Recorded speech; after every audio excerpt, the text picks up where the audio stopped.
Hidup TV mempersembahkan Oase Rohani Katolik yang dibawakan oleh para imam Keuskupan Agung Jakarta.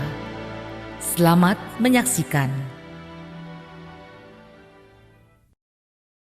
Salam damai dan salam jumpa sahabat Oase Rohani Katolik yang terkasih. Apa kabar Anda semua di hari ini? Senang sekali saya Patricia Elsa dapat kembali hadir di acara Oase Rohani Katolik. Dan kita masih dalam suasana tahun baru. Kami ingin mengucapkan selamat tahun baru 2019 kepada seluruh pemirsa dan pendengar Oase Rohani Katolik. Dan saya pada saat ini sudah bersama dengan Romo Romanus Heri Santoso PR yang akrab kita sapa dengan Romo Romanus. Mari sekarang kita menyapa dahulu Romo Romanus. Romo, selamat tahun baru. Selamat tahun baru Elsa dan para gembala yang baik dan murah hati yang dicintai Tuhan. Amin. Dan pada hari ini, hari biasa sesudah penampakan Tuhan, kita akan memulai acara Oase Rohani Katolik, tapi sebelumnya kita akan membukanya dengan doa bersama dengan Romo Romanus. Dalam nama Bapa dan Putra dan Roh Kudus. Amin. Tuhan, dalam suasana masih dalam berkat tahun yang baru yang Kau berikan bagi kami ingin bermenung tentang bagaimana kasih-Mu yang selalu Kau berikan kepada kami. Tetapi juga Engkau menghendaki agar kami mampu mengutamakan kasih di dalam keluarga, dalam pelayanan, dan dalam segala kehidupan kami sehari-hari. Kami ingin belajar dari Putra-Mu. Terangilah akal budi dan hati kami. Semoga mendapatkan bekal rohani demi Kristus Tuhan dan pengantara kami. Amin. Amin. Dalam nama Bapa dan Putra dan Roh Kudus. Amin. Amin. Rakyat yang berjalan dalam kegelapan melihat cahaya terang benderang. Suatu cahaya menerangi mereka yang tinggal di daerah naungan maut. Sahabat Oase Rohani Katolik, pada hari biasa sesudah penampakan Tuhan, bacaan yang akan kita baca dan dengarkan bersama bacaan dari surat pertama Rasul Yohanes, bab 4 ayat 11 sampai dengan 18. Saudara-saudaraku yang terkasih, Allah begitu mengasihi kita, maka haruslah kita juga saling mengasihi. Tidak ada seorang pun yang pernah melihat Allah, tetapi jika kita saling mengasihi, Allah tetap di dalam kita dan kasih-Nya sempurna di dalam kita. Beginilah kita ketahui bahwa kita berada di dalam Allah dan Dia di dalam kita, yakni bahwa Ia telah mengaruniai kita mendapat bagian dalam Roh-Nya. Dan kami telah bersaksi bahwa Bapa telah mengutus Anak-Nya menjadi juru selamat manusia. Barang siapa mengaku bahwa Yesus adalah Anak Allah, Allah tetap berada di dalam Dia dan Dia di dalam Allah. Kita telah mengenal dan telah percaya akan kasih Allah kepada kita. Allah adalah kasih, dan barang siapa tetap berada di dalam kasih, Ia tetap berada di dalam Allah dan Allah di dalam Dia. Dalam hal inilah kasih Allah sempurna di dalam kita, yakni kalau kita mempunyai keberanian yang penuh iman pada hari penghakiman, karena sama seperti Dia, kita juga ada di dalam dunia ini. Di dalam kasih tidak ada ketakutan, sebab ketakutan mengandung hukuman, dan barang siapa takut, ia tidak sempurna di dalam kasih. Demikianlah sabda Tuhan. Syukur kepada Allah. Mari kita tanggapi dengan Mazmur tanggapan. Segala bangsa di bumi, ya Tuhan, sujud menyembah kepadamu. Segala bangsa di bumi ya Tuhan, sujud menyembah kepadamu. Ya Allah, berikanlah hukum-Mu kepada raja dan keadilan-Mu kepada putra raja. Kiranya ia mengadili umat-Mu dengan keadilan dan menghakimi orang-orang-Mu yang tertindas dengan hukum. Segala bangsa di bumi ya Tuhan, sujud menyembah kepadamu. Kiranya raja-raja dari Tarsis dan pulau-pulau membawa persembahan-persembahan. Kiranya raja-raja dari Sheba dan Seba menyampaikan upeti. Kiranya semua raja sujud menyembah kepadanya, segala bangsa menjadi hambanya. Segala bangsa di bumi ya Tuhan sujud menyembah kepadamu. Sebab ia akan melepaskan orang miskin yang berteriak minta tolong. Ia akan membebaskan orang tertindas, dan orang yang tidak punya penolong. Ia akan sayang kepada orang lemah dan orang miskin. Ia akan menyelamatkan nyawa orang papa. Segala bangsa di bumi ya Tuhan sujud menyembah kepadamu. Sahabat Oase Rohani Katolik yang terkasih, kita akan mendengarkan bacaan Injil Yesus Kristus menurut Markus, bab 6 ayat 45 sampai dengan 52. Tuhan sertamu. Dan sertamu juga. Inilah Injil Yesus Kristus menurut Santo Markus. Dimuliakanlah Tuhan. Sesudah memberi makan 5.000 orang, Yesus segera memerintahkan murid-muridnya naik ke perahu dan berangkat lebih dahulu ke seberang, ke Betsaida. Sementara itu, ia menyuruh orang banyak pulang. Setelah berpisah dari mereka, Yesus pergi ke bukit untuk berdoa. Ketika hari sudah malam, perahu itu sudah di tengah danau, sedang Yesus tinggal sendirian di darat. Ketika melihat betapa payahnya para murid mendayung karena angin sakal, maka kira-kira jam 3 malam, Yesus datang kepada mereka berjalan di atas air, dan ia hendak melewati mereka. Ketika melihat dia berjalan di atas air, mereka mengira bahwa ia adalah hantu, lalu mereka berteriak-teriak. Sebab mereka semua melihatnya dan sangat terkejut. Tetapi segera Yesus berkata kepada mereka, "Tenanglah, aku ini, jangan takut." Lalu Yesus naik ke perahu mendapatkan mereka, dan angin pun redalah. Mereka sangat tercengang dan bingung, sebab sesudah peristiwa roti itu mereka belum juga mengerti, dan hati mereka tetap degil. Demikianlah Injil Tuhan. Terpujilah Kristus. Terima kasih Romo Romanus untuk bacaan Injilnya. Sahabat Oase Rohani Katolik yang terkasih, kita sudah mendengarkan dan membaca bersama 2 bacaan pada kesempatan hari biasa sesudah penampakan Tuhan. Dan tiba saatnya Romo Romanus akan memberikan inspirasi pewartaan dan kabar baik Injil kepada kita semua.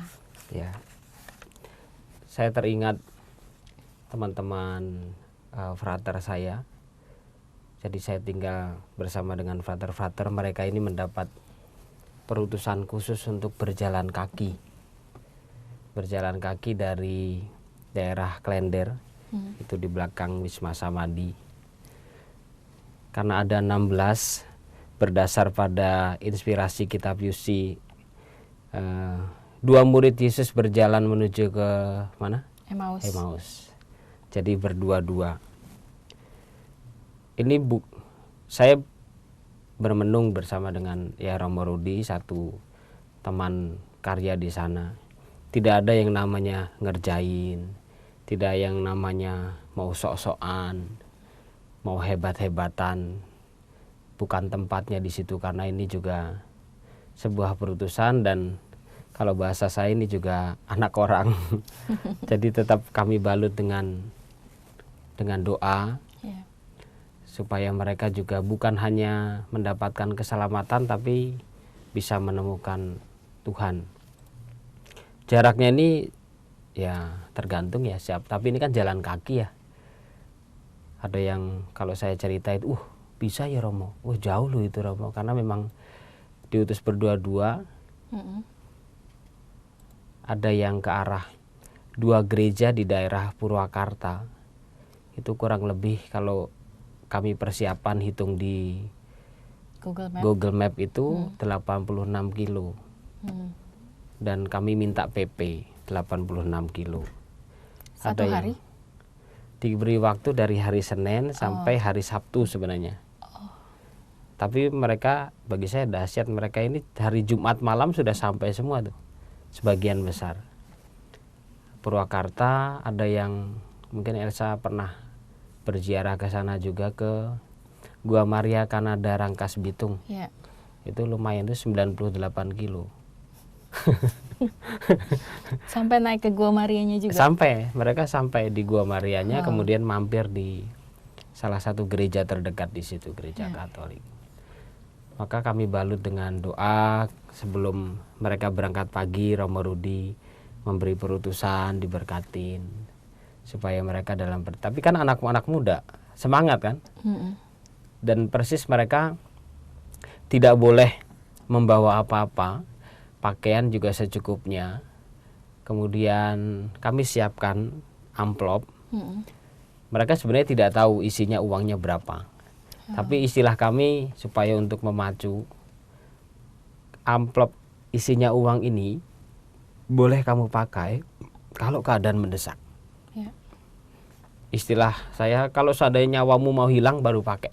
Kalau enggak, fight.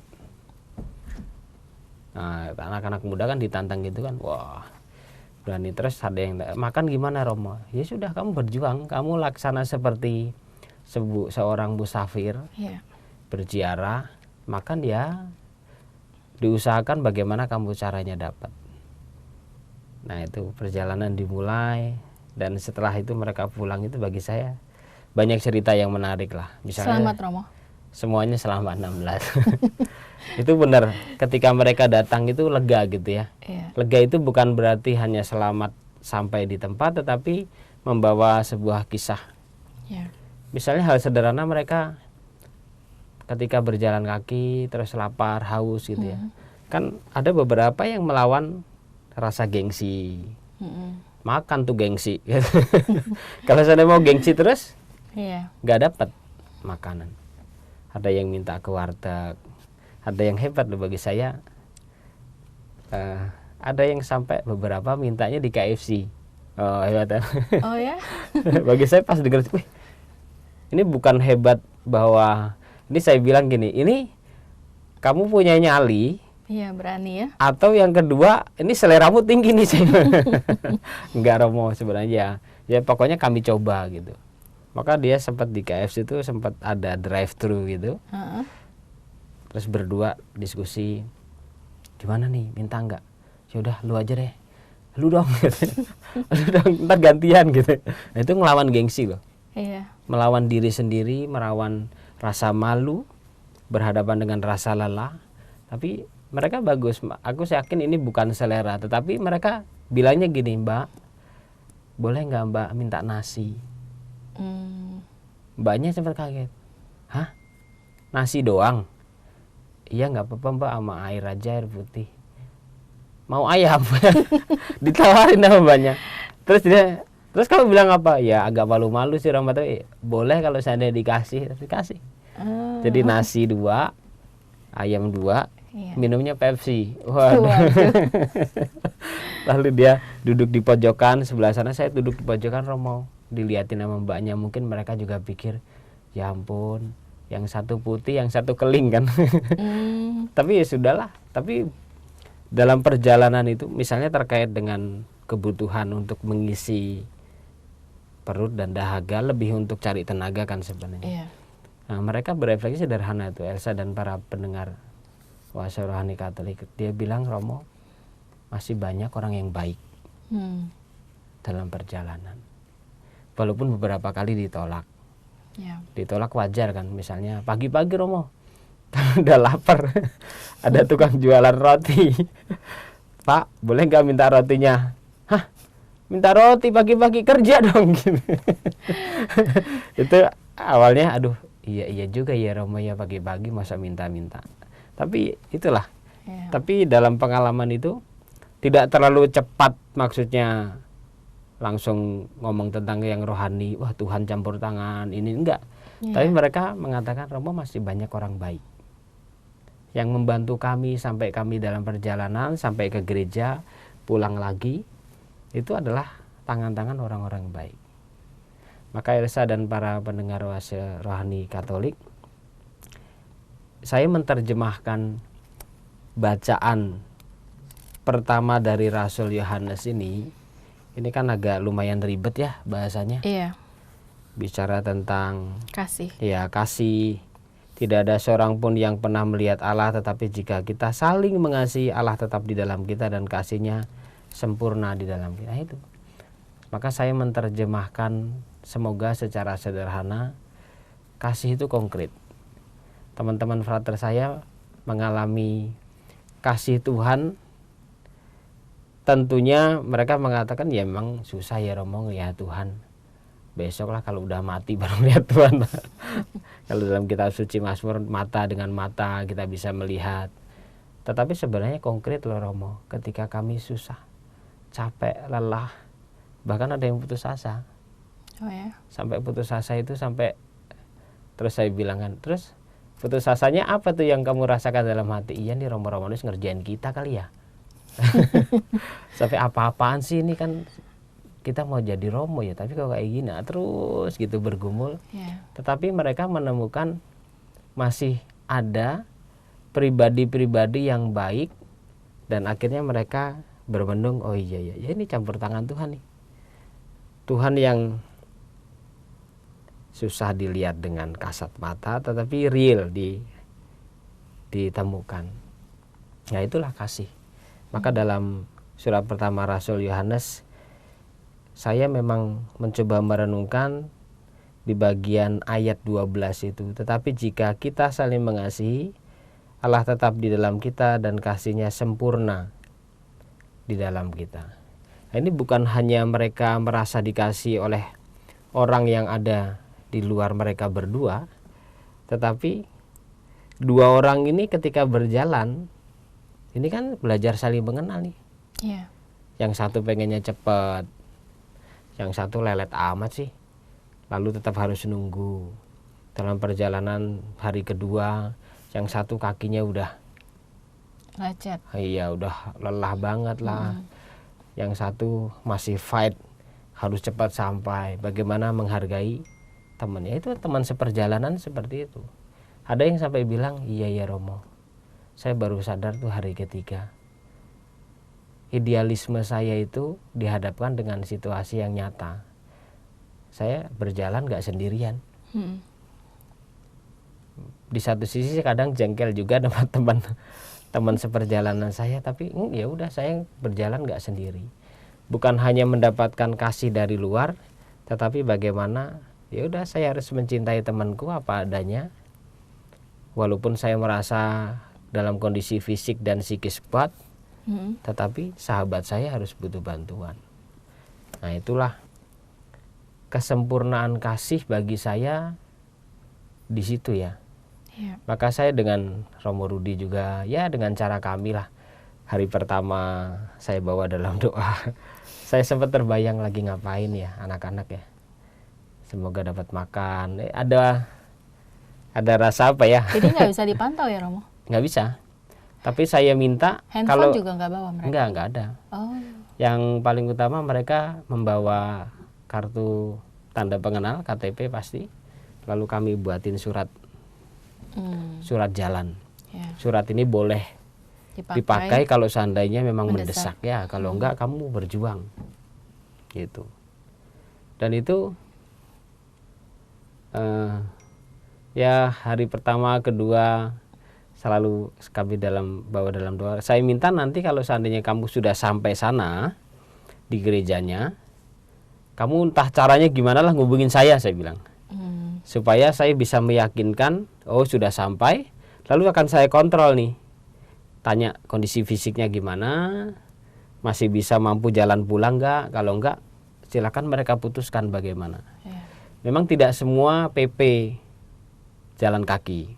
Oh. Saya bilang, oke Romo, ini yang satu udah kakinya udah parah Romo. Dah sekarang kamu diskusi, putuskan. Bukan kami yang memutuskan. Nah itu kan, maka Elsa dan para pendengar Oase Rohani Katolik, bahasa-bahasa kasih itu loh. Iya, empati ya Romo. Ya. Kalau mau egois, ya bisa aja kan. Iya. Mau egois, mau paling unggul, terkesan paling hebat. Nah, benar tuh. Ya. Siapa sih yang nggak mau dipuji? Siapa yang nggak mau mengatakan, wah sederhana kan? Oh ya jalan kaki PP ya, gua harus bisa. Iya, kan pride-nya di situ. Iya, apalagi kan masih muda-muda, gengsi lah. Sampai ada yang bilang, malu dong, Kalau seandainya nanti sampai sana, kita diceng-cengin nih pasti sama Romanus nih. Pasti, ya elah, kamu kan jalan kaki kan minta PP kan, tapi kenapa kok nggak bisa PP? Nah, itu ada sempat ketika sharing ada ungkapan seperti itu, malu Romo. Bahkan saya juga sedih Romo nggak bisa Pulang ini ya, dengan pakai jalan lagi. kaki PP itu. Tapi ya gitu ya Romo, kadang apakah ini bagus, saya nggak menghakimi mereka, dia juga nggak menghakimi diri sendiri, tapi berangkat dari sebuah pertanyaan, kenapa ya kok aku nggak bisa, kenapa ya kok gue mempertimbangkan temen gue ya, kalau seandainya saya pacu jangan-jangan bisa ya Romo. Nah itu pertanyaan-pertanyaan itu bagi saya lebih penting dibandingkan terlalu cepat ngomong suci. Itu saya nggak suka. Yang mengatakan ya Tuhan baik, Tuhan berperan dia nanti, tapi setelah itu baru ditemukan. Itulah saya hanya mengatakan inilah bahasa-bahasa kasih. Berempati kata Elsa. Kadang ngalah. Iya, berkorban juga. Iya. Kan capek juga ya ngalah tuh ya. Iya, ngalah dan sabar. Dan ya itu hanya gambaran kecil. Saya tanpa menampikan bahwa itu teman-teman berjuang, tetapi ini kan peziaran kecil. Saya bermenung kepada mereka. Peziaran kita yang paling panjang itu peziaran hidup ini loh. Iya. Ini panjang saya bilang. Nah, itu bahasa-bahasa kasih yang setidaknya coba saya renungkan dan saya terjemahkan melalui bacaan surat pertama Rasul Yohanes itu. Bahwa kasih Allah itu sempurna, itu tidak teori, tetapi konkret. Tadi teman-teman mengatakan masih banyak orang-orang baik. Nah sekarang apakah masih bisa nih menemukan atau bukan menemukan? Masih bisa nggak nih Romanus melihat orang-orang yang di sekitar ini yang memang masih ada kebaikan-kebaikan tuh? Karena kan saya kadang bermenung kalau sudah sering hidup bersama, apa ya begitu mudah melihat kerapuhan. Karena sudah terbuka satu sama lain, sudah apa adanya kan. Tidak ada kepalsuan lagi. Nah itu dia kan kelihatan dan kelemahannya. Apalagi kalau seandainya jujur di dalam hati itu terkadang memang kitab suci itu tidak usah ditafsir-tafsirkan, itu sudah pada dirinya sendiri itu menegur kadang ya. Kadang saya coba Romanus, kalau kamu ketemu dengan orang yang menurut kamu oke, nggak punya masalah, enak dipandang, bahasa tutur katanya baik, pasti kecenderungannya kan enjoy. Tapi gimana kalau kamu ketemu dengan orang yang nyebelin, egois, jengkelin, egois, cerewet? Nah itu. Secara teori kita tahu, ya Yesus bilang ya kamu harus ngasih mereka. Sampai tapi ya ampun Tuhan capek. Nah itu persis saya bermenung dihadapkan dengan bagaimana saya misalnya berjumpa dengan orang yang nyebelin banget. Kalau sudah dari kejauhan itu ya, aduh dia lagi Tuhan kalau sampai kalau bisa jangan ketemu gitu. Tapi akhirnya saya autokritik, saya harus melihat diri saya sendiri walaupun tidak mudah terkadang. Misalnya tidak mudah itu sederhana kok. Saya misalnya berbicaranya ya udah secukupnya. Senyumnya pun senyum, ya tetap harus senyum kan ya. Tapi mendengarkan dia bercerita panjang padahal masih pendek. Tapi rasanya udah gerah nih. Nah, itu bahasa-bahasa kasih. Yang setidaknya membentuk kita lah. Maka nggak ada yang mudah, tidak ada yang instan. Lalu sejauh mana saya masih bisa menemukan hal-hal baik orang-orang di sekitar. Pribadi yang dijumpai ya Romo ya. Keluarga saya ya ini dengan frater-frater. Kalau saya pulang ke rumah, saya ketemu dengan ibu saya, ketemu dengan adik saya perempuan, itu juga keluarga saya. Bagaimana mereka juga tetap saya mampu melihat, ya kadang saya paham kok, kadang mereka juga jengkel dengan saya. Misalnya adik saya itu, Mas susah amat sih ngubungin lu, kayak sok sibuk aja lu. Pada saat itu mereka jengkel ya. Maka saya juga harus tahu diri. Iya, nggak melulu bahwa lu kayak gitu gua nggak cocok deh. Tapi terkadang kan saya juga membuat orang nggak nyaman. Ya. Ada yang beberapa kali saya kalau mau pertemuan, entah model pertemuan ngajar kecil gitu, saya kan biasanya di awal supaya gigit ya cari cara-cara yang supaya menarik. Ada loh yang Bapak Ibu saya bilang jangan-jangan Bapak Ibu pada ketawa nih, tapi ada di sekitar kita itu yang udah ngelihat wajah saya sepet. Iya kan, bisa jadi kan apa-apaan sih Romo gitu ya, bisa jadi. Ya. Tapi itu menjadi autokritik untuk saya. Maka bacaan pertama dalam hari Rabu tanggal 9 ini, saya ingin menerjemahkan bahasa kasih itu, yaitu dalam kehidupan sehari-hari. Masih kita bisa jumpai. Ya. Baik Romo, terima kasih. Dan ada satu pertanyaan lagi Romo. Itu kan tadi ada 16 frater ya, berarti 8 pasang. Ya. Nah, baliknya ada gak yang saling marahan dan benar-benar jengkel nggak suka? Nggak ada. Tapi yang sampai sebel nggak ngomong gitu ya? Atau nggak ada? Nggak ada. Tapi bahwa ada yang akhirnya kan sharing terbuka. Pertama saya mengajak untuk hal-hal baik apa yang kamu temukan dari temanmu. Setelah itu harus berani dong ngelihat kelemahan teman yang buat jengkel. Tapi yang sampai nggak ngomong, bermusuhan, nggak ada. Iya, baik. Baik Romo, terima kasih.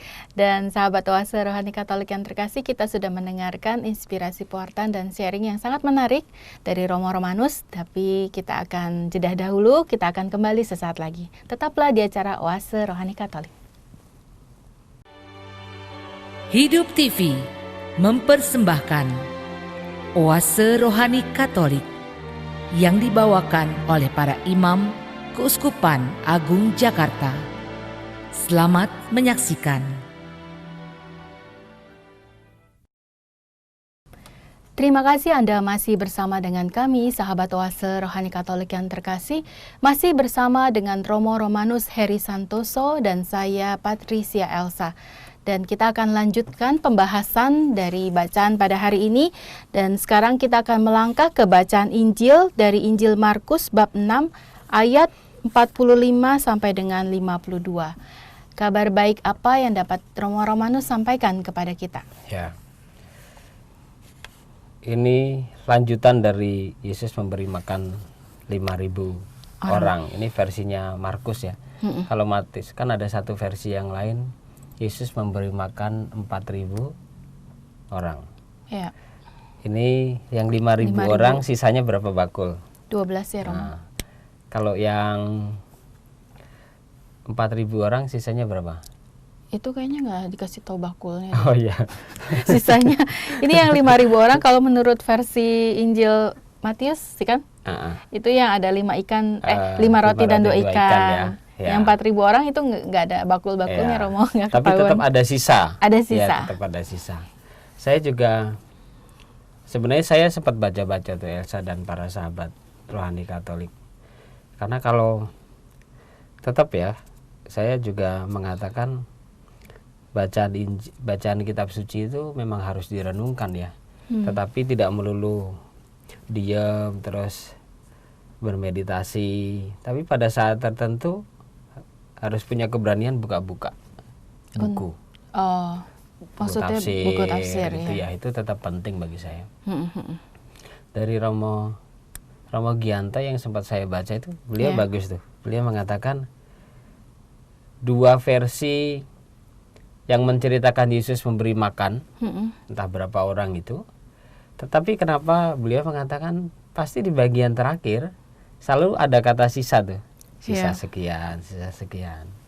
Lalu Romo Gianta mengatakan ada pesan halus, dia mengatakan seperti itu.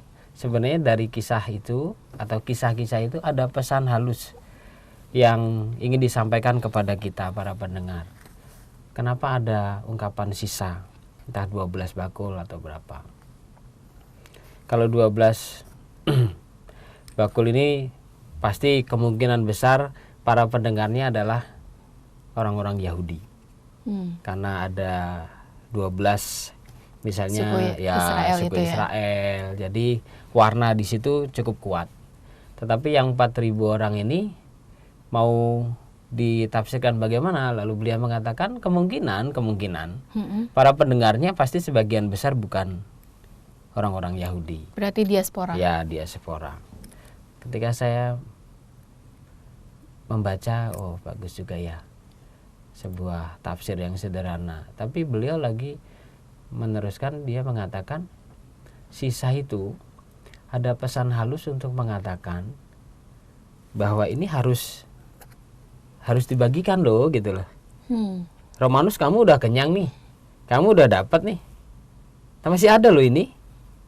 Nah, jangan serakah dong. Ya. Masih ada sisa, kasih. Nah, gitu. Harus diberikan. Nah, itu. Harus ada kontinuitas rahmat yang Tuhan kasih, harus disalurkan. Ya. Nggak bisa untuk diri sendiri, untuk keinginan diri sendiri, memuaskan diri sendiri. Atau bahasa Paus Fransiskus dalam beberapa permenungan beliau itu muncul sering sekali, dia mengatakan serakah. Ya. Atau bahasa saya tamak. Rakus? Ya. Ada. Sama. Berarti beliau menggunakan kata itu ya, serakah, hati-hati dengan keserakahan. Atau tadi ya saya mengatakan ketamakan atau rakus. Emang benar ya? Ya. Maka ini sebuah kisah yang berkelanjutan. Lalu setelah itu para murid diajak untuk masuk dalam suasana yang sendiri lagi nih. Ya. Suasana yang sendiri lagi. Ya benar sih sebenarnya. Para murid itu kalau nggak ada Yesus ya nggak bisa disebut murid juga ya. Karena gurunya dia. Iya. Lalu yang kedua, ya kadang nggak tahu, saya bukan bernada pesimis. Kadang kita itu ya nggak ada apa-apanya ya. Dibanding kalau nggak ada Yesus. Kita nggak ada apa-apa, man. Sebenarnya para murid itu juga sedang dididik oleh Yesus. Kita juga sedang dididik. Maka ya yang paling utama ya memang Yesus. Ya contoh sederhana misalnya, kalau pertandingan bola itu jarang sekali kan misalnya ya siapa yang sekarang ya misalnya Ronaldo gitu ya. Selalu kalau seandainya gol kan yang diagung-agungkan siapanya?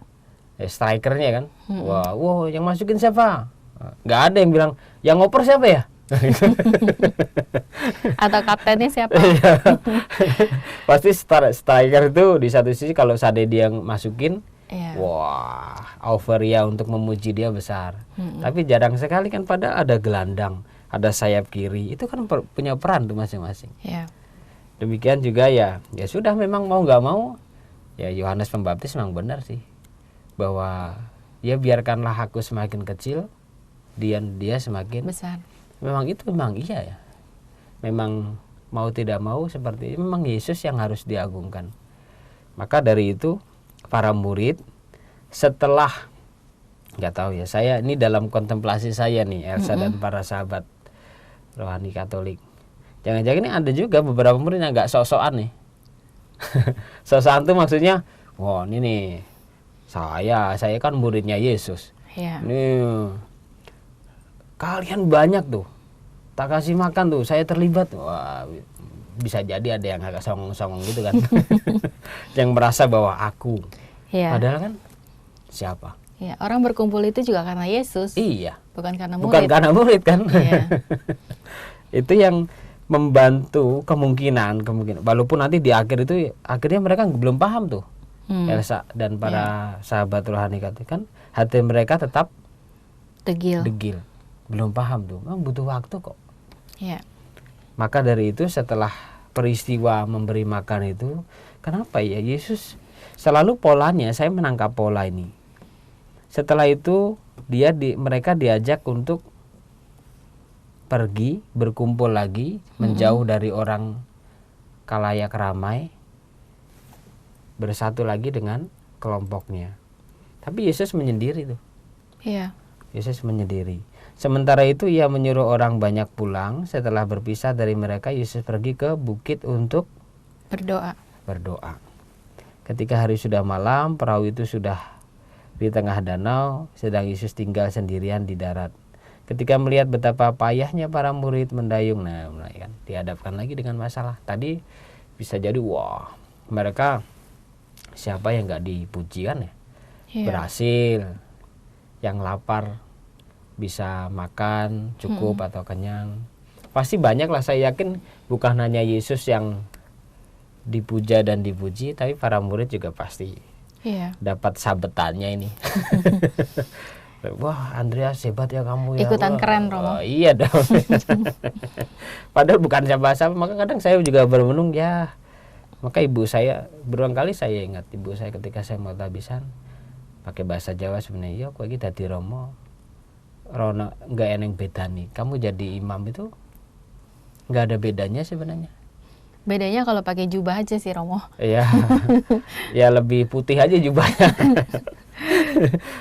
Maksudnya saya paham betul. Ibu saya juga nggak mau maksudnya merendahkan, nggak, supaya kalau bahasa saya udah nginjek bumi lah, kamu sadar. Tetap jadi diri sendiri. Ya, tetap juga nggak beda-bedain orang, itu nggak gampang loh Elsa dan para sahabat Oase Rohani Katolik. Iya. Kita kalau nggak hati-hati kan gampang tuh pilih-pilih. Iya.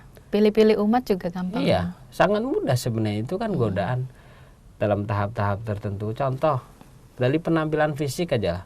Itu yang teman-teman frater saya tadi jalan kaki udah kayak gembel. Pas balik pulang. Iya, jangan kan balik pulang, berangkat kan sudah harus pakai celana pendek. Oh gitu. Pakaiannya lusuh, ya nggak ada yang nama. Siapa yang percaya bajunya keren terus minta-minta? Ini orang males nih Mas. Oh, mereka udah berpakaian sederhana. Iya, sudah.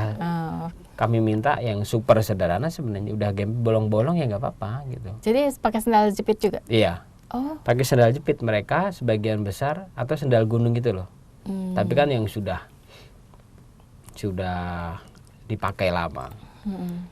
Maka benar kok mereka mengatakan, ya Romo susah juga ya Romo, ternyata masih ada yang ngelihat itu dari kasat mata gitu loh. Kelihatan, oh gembel loh. Ah, lu apaan sih, males. Nah, yang dari kelihatan itu udah menilai negatif. Iya, sehingga ya ditolak, disingkirkan. Tapi bagus tuh pengalaman. Saya mengatakan gini, Mas, sama father-father saya, pengalaman ini pasti ada rasa lelah, letih, jengkel, juga bisa kamu renungkan campur tangan Tuhan. Tapi nanti gitu loh, supaya apa? Misalnya, tentunya yang diagungkan bukan diri sendiri.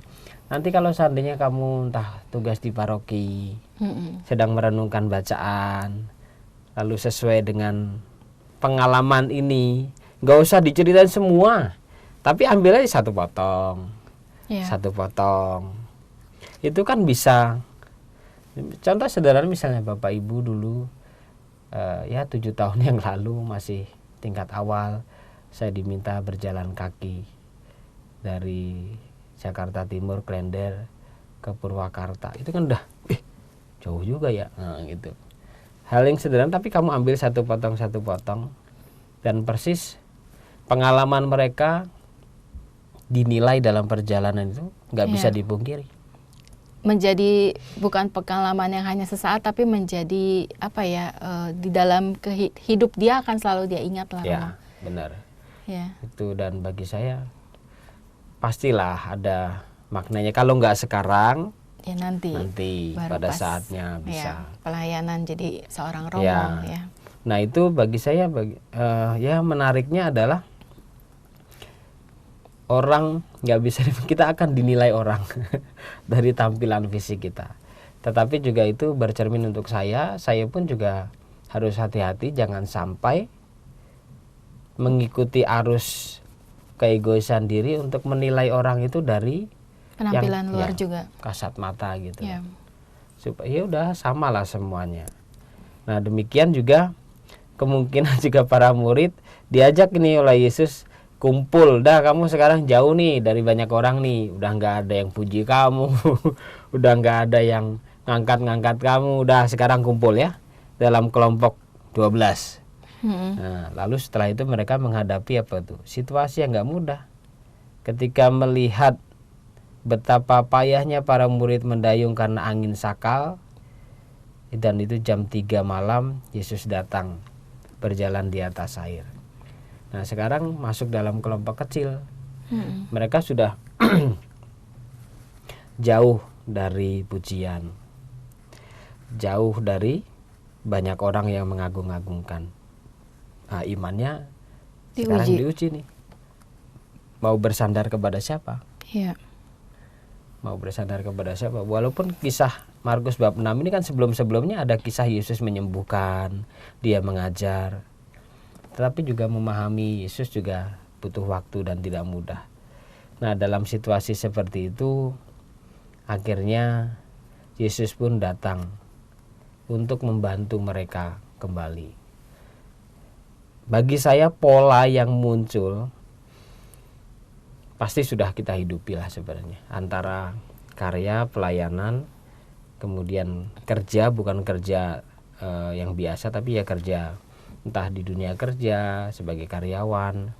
Setelah itu Yesus selalu mengambil waktu untuk pergi ke atas bukit dan berdoa. Iya. Ini sebenarnya kan pola kita juga ya, kerja seharian, lalu misalnya esa malam, ya yang terpenting adalah ada waktu untuk doa. Entah Malam bersama atau dengan pagi. ya bersama keluarga. Saya kadang ketika diberi kesempatan untuk pemberkatan perkawinan, beberapa renungan saya mengatakan, yuk teman-teman, kamu ini udah siang ini diberkati, malam aja dah, ya mungkin malam resepsi nih ya capek lah, tapi kan sudah hidup berdua nih. Kalau berdoa sendiri-sendiri udah biasa lah. Dalam perhubungan saya itu doa sendiri kan biasa. Emang pagi juga doa sendiri, Iya.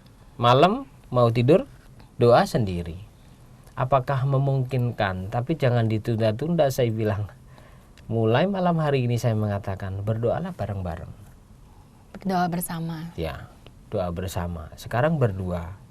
Mungkin 2 tahun lagi atau 1,5 tahun lagi kamu dikasih karunia momongan, berdoa bersama keluarga. Tapi kalau ditunda, berat mulainya. Iya. Berat mulainya. Dan persis itu yang ya sederhana yang saya ungkapkan. Karena ketika sudah mempunyai ini salah satu ya, nggak bisa dikatakan bahwa ini mengeneralisir semuanya. Cara keluarga masing-masing punya cara lah. Tetapi ketika mempunyai kebiasaan malam misalnya berdoa, ada loh Elsa dan para sahabat, dia sudah punya komitmen di awal seperti itu, tapi nyatanya di Jakarta susah, Nggak ketemu. iya, sampai pada titik udahlah sendiri-sendirilah, capek gua nungguin lo gitu. Nah untung suaminya mengatakan sabar juga, saya kalau nggak sabar berat Romo, istri saya kan emosional dia. Kadang gini saya telepon, aku bilang, dia pas bilang pada sampai saat ini dia kalau manggil istri yang ini aku pulang malam nih, kita udah capek belum? Udah, aku nungguin kamu. Ya udah kita doa ya sebentar ya, sampai gitunya loh. Doanya tuh sambil Di telepon. iya. Oh, tapi masih usaha itu Maksudnya artinya. masih oke kan gitu lah. Beliau mengatakan tak usahain, kalau seandainya saya bisa pulang lebih awal pulang, kalau enggak aku pasti telepon. Paling kalau kayak gitu ngakalin saat teduh pagi aja Romo. Bisa. Kalau Benar. malam susah Bisa. ketemunya. Nah, yang terpenting ada kesempatan doa Bersama. bersama. Nah, itu aku setuju. Nah, itu karena bagi saya juga, saya rapuh lah. Saya kadang bermenung, walaupun doa juga capek ya. Oh ya? Doa itu nggak melulu misalnya permohonan kan, tapi kan belajar setia misalnya rosario. Tertidur ya? Godaannya kan besar sekali, maka saya udah nggak pusing sekarang.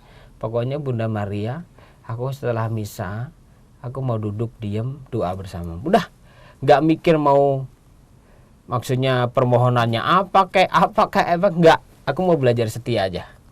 Untuk berdoa rosario. Iya, udah. Jadi setelah perayaan Ekaristi pagi, walaupun kadang capek nih, aduh ngantuk juga nih ya, aduh lelah, terus dalam hati, aduh nanti aja ya Bunda.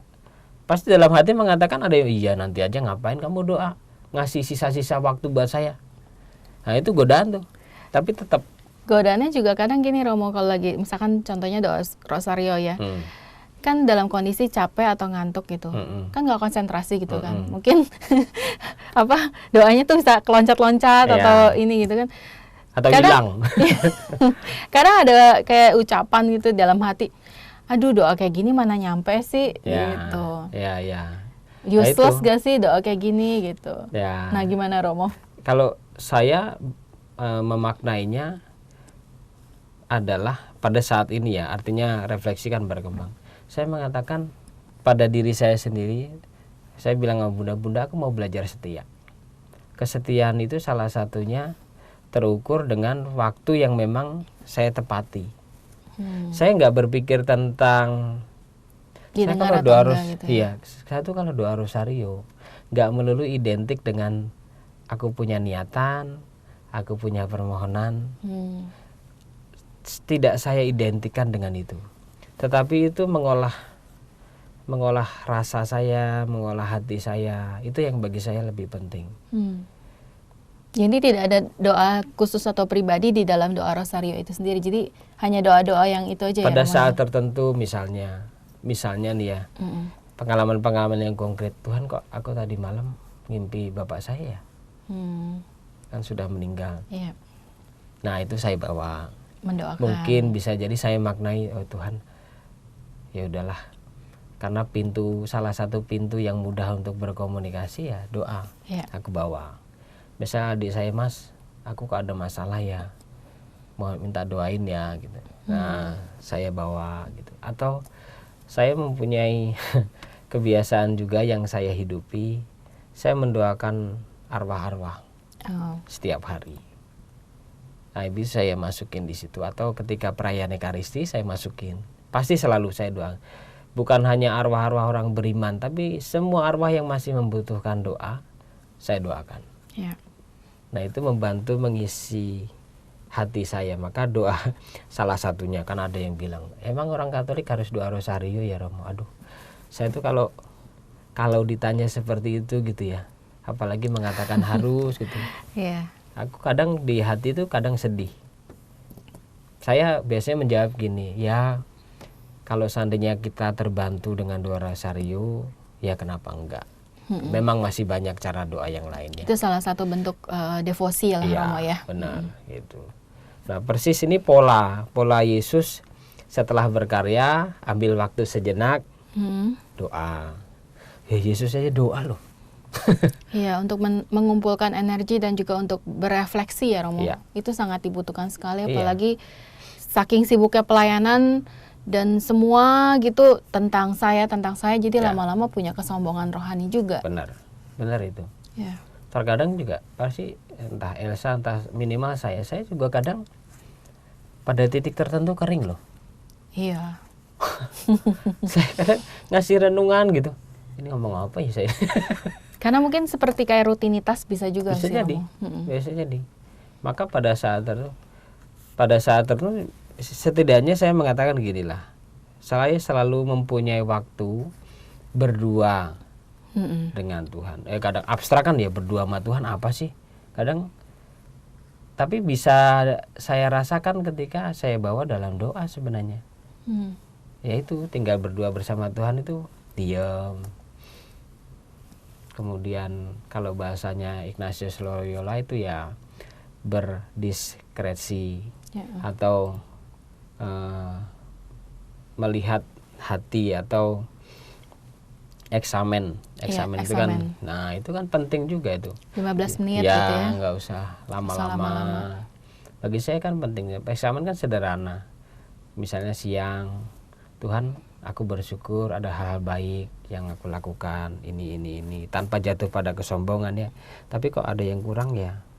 Nah, yaudah mohonkan maaf, bimbing untuk perjalanan hari-hari, jam-jam berikutnya. Itu bagi saya penting ya. Maka saya mengatakan Yesus saja berdoa, apalagi kita seharusnya. Nggak tahu nih para murid nih. Para murid seharusnya melihat gurunya ya, punya waktu berdoa. Atau jangan-jangan nih para murid, walaupun pada saat tertentu muridnya kan tanya sama Yesus ya, Tuhan ajarilah Ya, kami berdoa. Kami berdoa. Gak tahu ya, mungkin pergumulan para murid itu pergumulan kita lah ya. Jangan-jangan mereka tuh, wah gurunya Yesus ngasih pengajaran banyak yang ikut, kemudian kagum, ada yang memuji Yesus menyembuhkan, wah kagum. Lupa tuh, para murid lupa. Hah. Dan udah, hanya mungkin ketika di perahu nih, saya agak nakal aja. Di perahu dia cerita, wah hebat ya. Gurunya cari waktu untuk hening. Ini malah Iya, malah lagi bercerita mungkin tentang bisa jadi kehebatan-kehebatan yang tadi, terjadi. ya. Penting, perlu juga bersyukur atas pengalaman itu, tetapi pengalaman berdoa tetap penting. Maka angin sakal itu yang membuat mereka akhirnya diingatkan, dan Yesus mengatakan, tenanglah, aku ini, jangan takut. Walaupun sudah seperti itu, mereka sangat tercengang dan juga bingung, sebab sesudah peristiwa roti itu mereka juga belum mengerti dan hati mereka tetap degil. Sebenarnya saya sempat bertanya nih, dia belum mengerti apa ya? Belum mengerti ketuhanannya Yesus, kealahannya Yesus Iya, mungkin. bisa jadi ke arah situ ya. Kealahan Yesus. Belum paham betul gurunya itu siapa. Iya. Sampai sebenarnya Elsa, coba kalau saya dibilang degil loh, itu kan sakit ini. Degil tuh kayaknya udah nggak bisa dibilangin, udah apa ya Romo ya? Udah agak parah lah gitu ya. Degil banget. Kalau orang ngomong kadang kayak gitu. Iya. Itu sampai memang berarti butuh waktu itu. Iya. Yesus untuk membentuk para murid. Maka saya pada bacaan Injil ini bukan hanya saya ingin belajar pola yang Yesus lakukan. Berkarya seharian, entah dalam keluarga, bekerja keras, kemudian juga mencari rezeki. Omong kosong orang zaman sekarang nggak perlu uang, kerja keras, lalu sudah kerja di sini masih cari sambilan kerja ini, kan banyak tuh sekarang yang seperti itu. Yeah. Tetapi setelah seperti itu ya harus kembali lagi untuk, ya saya nggak ngomong tentang doa lah, punya waktu lah berdua sama Tuhan, entah apapun yang kamu ceritain di situlah. Gitu. Dan saya bersyukur, saya beberapa hari yang lalu saya ketemu dengan, bapaknya ini, kalau orang zaman sekarang tuh low profile banget lah, gayanya ampun dah, gayanya tuh lusuh banget sih enggak, tapi sederhana gitu ya. Yeah. Tapi ketika dia cerita gitu, dan beliau nggak sombong lah menurut saya. Setelah cerita saya punya ini, padahal rumahnya itu kalau tampilannya sederhana gitu ya, dan istrinya itu juga baik gitu. Saya bilang, Tuhan ada ya, masih ada orang-orang yang sebenarnya nih Elsa dan para sahabat, saya melihat sebenarnya dia bisa hidup lebih gaya dan perlente dapat lah gitu, tapi dia nggak pilih itu. Dia pergi misalnya ada beberapa mobil, Romo kalau Pak ini mobil, iya Romo ini mobil harian saya, ya ampun, istilah saya itu butut amat gitu. Romo lebih santai, saya pakai kendaraan ini pergi sama istri, anak, dan di jalan itu damai, aman-aman aja gitu loh. Istilah dia nggak disatronin orang lah, inilah gitu. Yeah. Bagi saya hebat nih, saya bilang. Pasti setelah saya cerita dengerin istrinya, ya Romo, emang suami saya itu super sederhana lah, dan persis kadang saya capek dulu dipaksa dia diajak doa, tapi buahnya terasa. Yeah. Bagi saya itu buah-buah doa real. Yeah. Pasti kalau segala sesuatu baik, buahnya juga baik dan tetap ya Romo. Baik Romo, terima kasih banyak. Romo Romanus sudah memberikan inspirasi pewartaan dan kabar baik Injil kepada kita semua. Dan semoga Anda yang menyaksikan atau mendengarkan acara ini dapat semakin bertumbuh di dalam iman.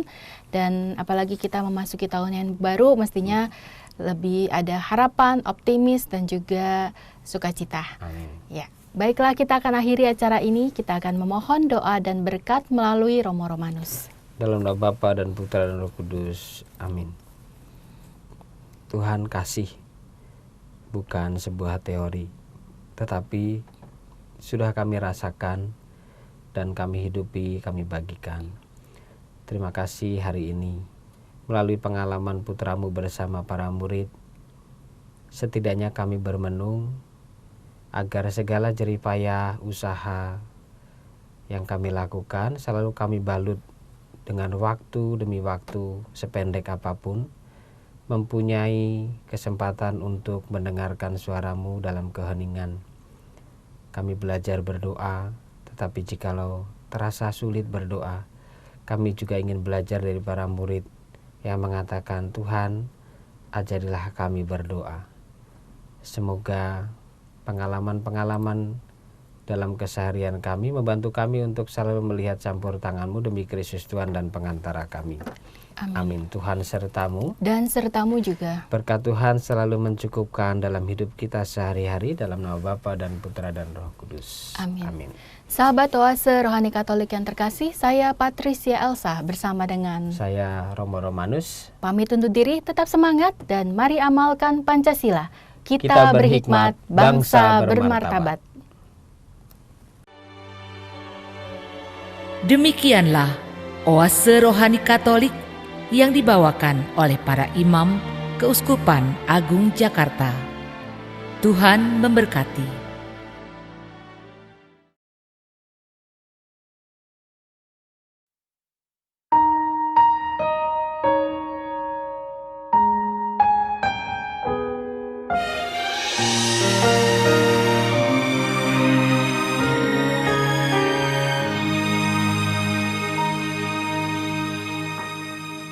Hari ini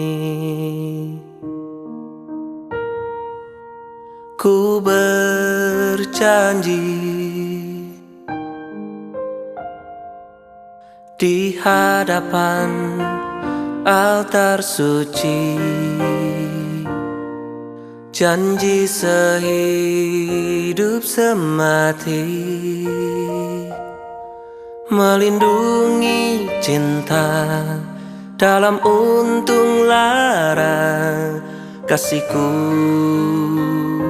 setia, janji untuk setia adalah berkat Tuhan. Aku mengasihimu dengan apa adanya, jalani hidup ini dengan bersungguh hati, menemanimu sampai akhir nanti.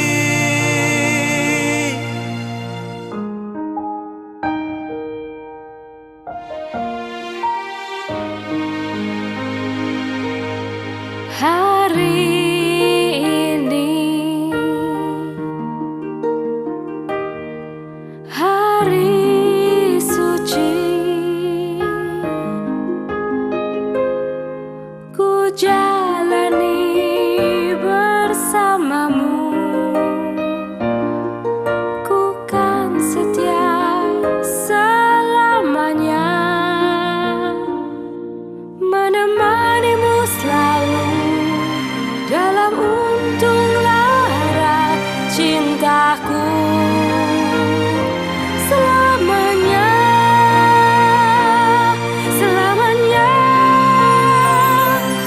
Janji untuk setia adalah berkat Tuhan.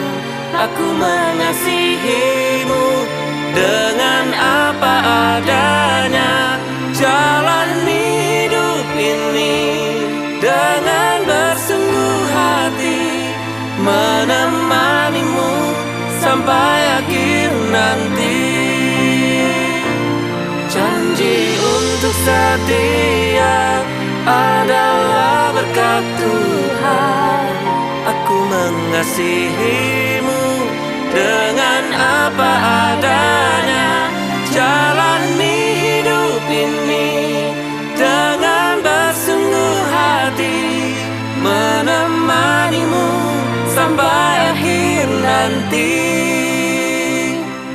Jalani hidup ini dengan bersungguh hati, menemanimu sampai akhir